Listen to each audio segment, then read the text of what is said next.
बिस्मिल्लाहिर्रहमानिर्रहीम। अस्सलामु अलैकुम वरहमतुल्लाहि वबरकातुहू।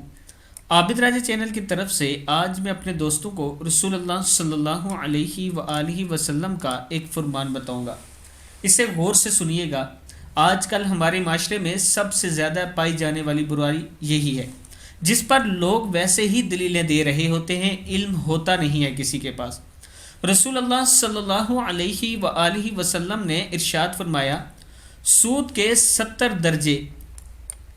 कितने? सूद के 70 दर्जे हैं। इनमें से अदना दर्जा अपनी माँ से जना करने के बराबर है। इब्न माजा में है।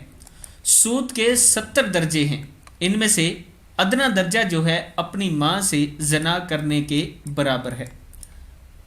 अगर किसी दोस्त को यह हदीस समझ नहीं आई तो अपने करीब के किसी आलिम के पास ले जाएं और उनसे पूछ लेना कि इस हदीस का क्या मतलब है। सूद किस किस चीज़ पे होता है और किस चीज़ को सूद कहते हैं, वो आपको तफसीलन समझा देंगे। इस वीडियो को आप दोस्तों ने आगे ज़रूर शेयर करना है। अस्सलामु अलैकुम वरहमतुल्लाहि वबरकातुहू।